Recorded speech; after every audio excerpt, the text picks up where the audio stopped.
light to the world, the Lord is come. Let earth receive her King. Let every heart. Hello বন্ধুরা, good morning, welcome back to my channel Anupama real স্টোরিতে সমস্ত বন্ধুদেরকে স্বাগত জানাচ্ছি। আর আজকে একটা নতুন ব্লগ নিয়ে এসেছি। এই ব্লগটা হলো 25শে বৈশাখের ব্লগ। তো ব্লগটা এডিট করা ছিল, তোমাদের সাথে শেয়ার করা হয়নি, তো আজকে ভাবলাম শেয়ার করে দিই। 25শে বৈশাখ দিনটা কেমনভাবে কাটলো সেইটাই তোমাদের সাথে অল্প অল্প করে শেয়ার করেছি। আর আমার মেয়েদের কিছু প্রোগ্রামও ছিল, সেগুলো করেছে, সবই শেয়ার করেছি। ব্লগটা সঙ্গে থাকো, দেখতে থাকো। আশা করছি আজকের ব্লগ তোমাদের ভালো লাগবে। বিশ্বকবি রবীন্দ্রনাথ ঠাকুরকে প্রণাম জানিয়ে আমার দিনও শুরু করলাম, আর আজকের ব্লগটাও শুরু করলাম। তোমরা সঙ্গে থাকো, দেখতে থাকো। সকালে টিফিনের জন্য একটা ডাল রান্না করছি, তার জন্য দেখো আলুও আমি কেটে নিচ্ছি। তো আলু দিয়ে ডালটা রান্না করব। মুগ ডাল সেদ্ধ করে নেব আগে কড়াতে। মুগ ডালটা ভালো করে দেখো শুকনো অবস্থায় ভেজে নিচ্ছি, তারপর আমি জল দিয়ে ভালো করে ধুয়ে নেব। আর আলুটাও আমি কেটে নিয়েছি। আলু ডাল একসাথে সেদ্ধ করতে বসিয়ে দেবো অল্প নুন আর একটু হলুদ দিয়ে। মুগ ডাল সেদ্ধ করার আগে শুকনো অবস্থায় যদি একটু ভেজে নিয়ে তারপর সেদ্ধ করা হয় না, ডালের টেস্টটা কিন্তু খুব সুন্দর আসে আর স্মেলটাও খুব সুন্দর হয়। তার ফাঁকে আমি চাও করে নিয়েছি, আমি এখন চা খাবো। কিছুদিন আগে আমার শরীর খারাপ হয়েছিল, তো ডাক্তারে চা খেতে নিষেধ করেছিল, খাচ্ছিলাম না। তো এখন কিন্তু আমার শরীর একদম ঠিক হয়ে গেছে। আবারও আমি আগের মতো অল্প অল্প করে সকালের দিকে চা খাই। সে একটু বায়না করছিল চা খাবে বলে, তো ওকেও চা দিলাম। চা খেতে খেতে দেখো এদিকে ডালটা সেদ্ধ করতে তো বসিয়ে দিয়েছিলাম, ডাল সেদ্ধ হয়ে গেছে। আর অন্য একটা কড়াতে আমি ডালের জন্য যে মশলাটা, আদা পেঁয়াজ রসুন বাটা, যা যা মশলা লাগে গুঁড়ো মশলা দিয়ে মশলাটা কষে নিয়ে এইবার মশলাটা ডালের সাথে মিশিয়ে দিলাম। হয়ে গেল আমার কুইক ডাল রান্না। ব্লগের শুরুতেই তো তোমাদেরকে বলেছিলাম আজ হচ্ছে 25শে বৈশাখ, বিশ্বকবি রবীন্দ্রনাথ ঠাকুরের জন্মদিন। তো আজকের দিনটা তো একদম স্পেশালি একটা দিন। তো সেই স্পেশাল দিনটাকে আরও স্পেশাল করার জন্যই দেখো শিয়া হচ্ছে শাড়ি পরে স্কুলে যাচ্ছে। শিয়ার স্কুলেতে একটা নাচের প্রোগ্রাম আছে, তার সাথে কবিতাও বলবে। আর তিন্নি তো এখন নাচ টাচ কিছু পারে না তেমন, একটা কবিতা বলবে। তো তিন্নিকে আমি ফ্রকটা পরিয়ে রেডি করিয়ে দিয়েছি, আর শিয়াকে এখানে একটা শাড়ি পরিয়ে দিলাম। শিয়া যেহেতু নাচটাও করবে সেই জন্য শাড়িটা পরছে। আর শিয়া তো কিছুদিন আগে ন্যাড়া হয়েছিল, সেই জন্য দেখো অল্প একটু চুল বেরিয়েছে, ওই চুলেতে আমি একটা হেয়ার ব্যান্ড দিয়ে দিলাম। আর হচ্ছে এছাড়া তো আর কিছু করাও যাবে না, কিন্তু বায়না করছে নাচ করবার। আজকের দিনটা যেহেতু একটা স্পেশাল দিন, এই দিনে বাচ্চারা কবিতা, নাচ, গান এগুলো করা তো একান্তভাবেই দরকার, ওই জন্য আমি আর নিষেধ করলাম না। শিয়া যে নাচটা করবে, তো আমি ওকে রেডি করিয়ে দিলাম। তো দেখো তিনজনে রেডি হয়ে গেছি। এইবার আমি দুই মেয়েকে নিয়ে চলে যাব স্কুলে। আর ওখানে দেখো ওদের ঠাম্মি ওদেরকে আম খাচ্ছে। আর জানো বন্ধুরা, হচ্ছে আমাদের স্কুলটা না আমাদের বাড়ি থেকে খুবই কাছে, আর খুবই ছোট একটা স্কুলেতেই পড়ে শিয়া তিন্নি দুজনে। তো বিশেষ কিছু অনুষ্ঠান হবে না ওদের স্কুলেতেই, ওদের স্যারেরা একটা ছোট্ট করে অ্যারেঞ্জমেন্ট করেছে বিশ্বকবি রবীন্দ্রনাথ ঠাকুরকে সম্মান জানানোর জন্য। তো অতটুকু ওদের হবে। ওদের স্কুলে 2-4 জন হয়তো নাচ করবে। এটা যেমন ওদের স্কুলের আন্টি একটা গান করলো উদ্বোধনী সঙ্গীত, তারপর কবিতা বলবে, যার যেমন যে বাচ্চারা যেমন পারে সেরকমভাবে। এই যে শিয়া দেখো এখন কবিতা বলছে।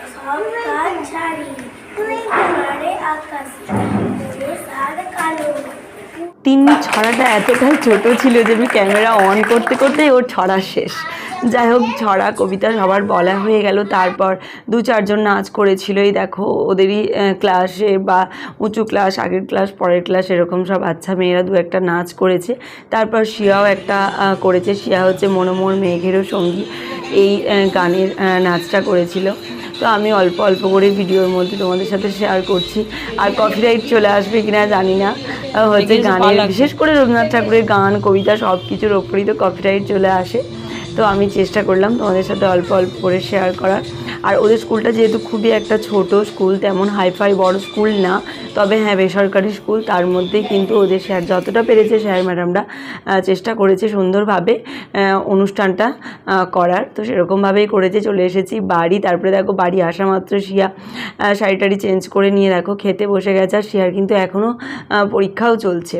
তো বুঝতেই পারছো আমি এখানে দেখো সকালবেলা তো ডাল রান্না করে চলে গিয়েছিলাম সকালে ব্রেকফাস্টের জন্য। তারপরে আমি এই যে সবজি কেটে নিচ্ছি, রান্না করব। খুব তাড়াতাড়ি করে রান্নাটা কমপ্লিট করে নেব। তারপর স্নান করা আছে, পুজো করা আছে, বাচ্চাদেরকে স্নান করানো, খাওয়ানো, এগুলো তো আছে। আর এত কাজের মধ্যে দেখো তোমার দাদাভাই আবার সজনা শাক নিয়ে এসেছে। এই সজনা শাকগুলো আমাকে এখন বাছতে হবে। তো বাছা হয়েও গেছে। আর সজনা শাকগুলো আজকে ভাজাও করব। তারপরে দেখো মাছও নিয়ে এসেছে অনেক। মাছগুলো হচ্ছে যে আমি এখন ধুয়ে নিচ্ছি। আর বিকালবেলাও কিন্তু শিয়া আর তিন্নি দুজনেরই প্রোগ্রাম আছে। শিয়া যেখানে কবিতা শেখে।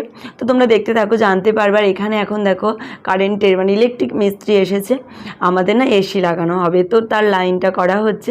তো রান্না করতে করতে আমি সেটাও একটু ভিডিও ক্লিপ তোমাদের সাথে শেয়ার করলাম, যেহেতু বাড়িতে একটা নতুন জিনিস হচ্ছে, এটা আনন্দেরই একটা কথা, তো তোমাদের সাথে শেয়ার করবো না কীরকমটা হয় বলো। এখানে দেখো রান্নাও কিন্তু তার ফাঁকে ফাঁকে চলছে। শিয়া হচ্ছে যেখানে কবিতা শেখে, সেই কবিতা ম্যাডাম আজকে সমস্ত ছাত্রছাত্রীদেরকে নিয়ে রবীন্দ্রনাথ ঠাকুরকে শ্রদ্ধা জানানোর উদ্দেশ্যে, প্লাস তারও একটা প্রোগ্রাম হবে, এই উদ্দেশ্যে একটা অনুষ্ঠান করবে। আর সেই অনুষ্ঠানে বিকালবেলা 5টা থেকে যেতে বলেছে।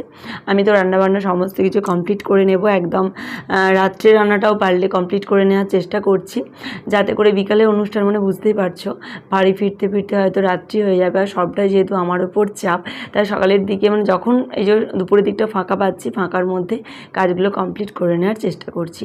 আর আমি ঠিক এরকমটাই করি। আর ওখানে দেখো তিন্নি এসে হাই হ্যালো করে দিল তোমাদেরকে, ও কিন্তু বুঝতে পারছে যে ক্যামেরা চলছে, মা ব্লগ করছে, ওই জন্য।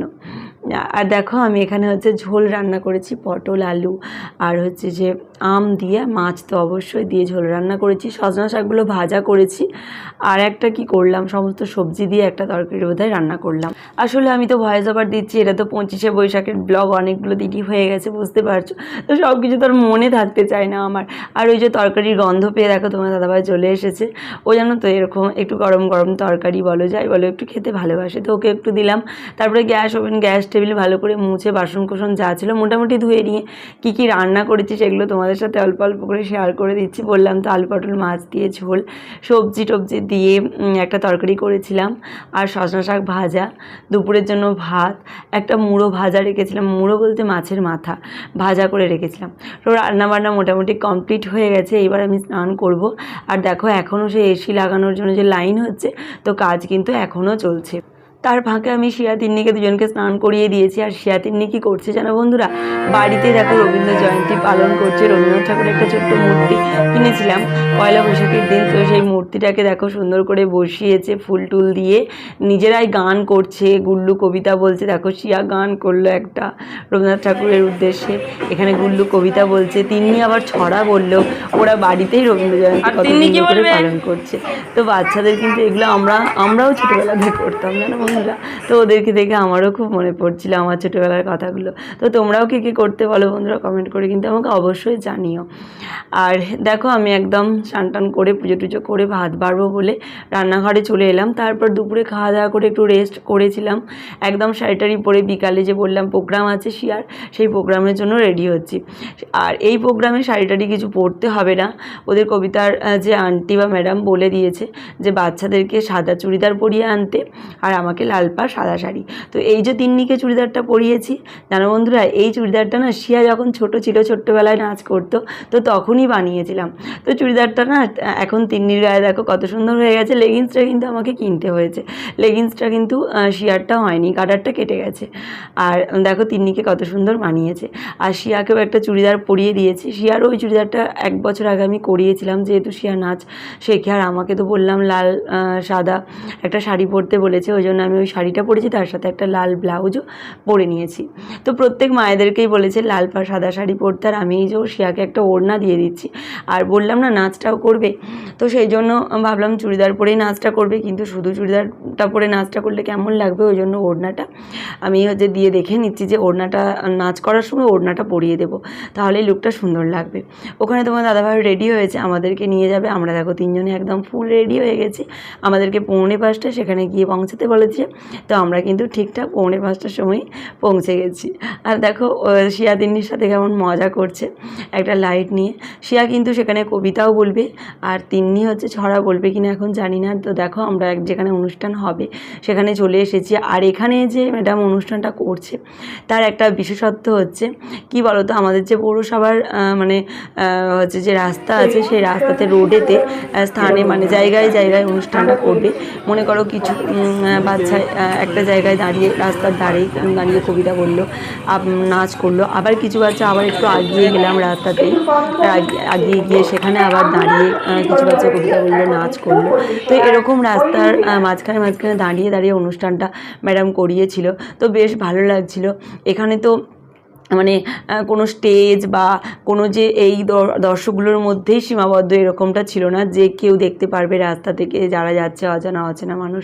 আর সত্যি কথা বলতে এরকম রাস্তার মাঝখানে দাঁড়িয়ে যারা পারফর্ম করছে, আমি বাচ্চাদের কথা বলছি, তাদের কাছে কিন্তু অনেকটাই টাফ।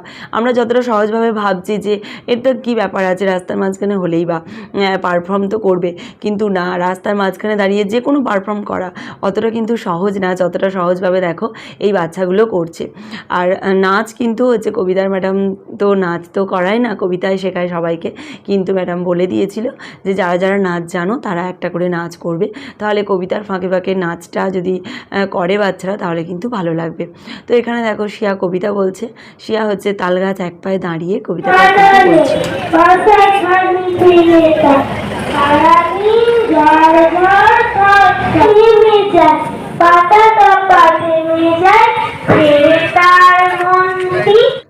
তো রবীন্দ্র জয়ন্তী উৎসব এইরকমভাবে পালন, সত্যি কথা বলছি বন্ধুরা, আমার তো বেশ ভালো লাগছিল। 2জন 3জন করে কবিতা বলছিল, মাঝে একটা করে নাচ, আবার যে যে গান টান জানে গানও করছিল, তো বেশ ভালোই লাগছিলো। যাই হোক, এখানে একটা পর্বের অনুষ্ঠান শেষ হওয়ার পর দেখো এরকমভাবে লাইন ধরে সবাই মিলে চলে যাওয়া হচ্ছে আবারও একটা স্থান, যেমন আমাদের খরার লাইব্রেরি আছে, লাইব্রেরির কাছে আবারও হবে একটা অনুষ্ঠানের একটা পর্ব আর কি। তো সেই উদ্দেশ্যে আবারও দেখো যাত্রা শুরু হয়ে গেছে। এখন আমরা সবাই লাইন ধরে হেঁটে হেঁটে আমাদের যে পৌরসভার লাইব্রেরি আছে লাইব্রেরির কাছে যাব, তো সেখানেই যাচ্ছি। এই বছর রবীন্দ্র জয়ন্তীটা কার কেমন কেটেছে অবশ্যই কিন্তু আমাকে কমেন্ট করে জানিও তো বন্ধুরা। আমার তো বেশ ভালোই মজাতেই কেটেছে। আর দেখো এই যে হচ্ছে শিয়ার কবিতার আন্টি, তোমাদের সাথে আলাপ করিয়ে দিলাম। শুধুমাত্র শিয়ার কবিতার আন্টি তা কিন্তু না, আমার একজন খুব ভালো বান্ধবীও বলতে পারো। এইবার দেখো বন্ধুরা শিয়ার নাচের পারফর্মটা হচ্ছে, তো শিয়া এখন নাচ করছে, তোমরা দেখো।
এইখানে দেখো বন্ধুরা অনেকটা কিন্তু সন্ধ্যা সন্ধ্যা হয়ে গেছে। তো লাইব্রেরির কাছে অনুষ্ঠান শেষ হওয়ার পর আবারও পরের পর্বটা করার জন্য আমরা এখান থেকে চলে যাব।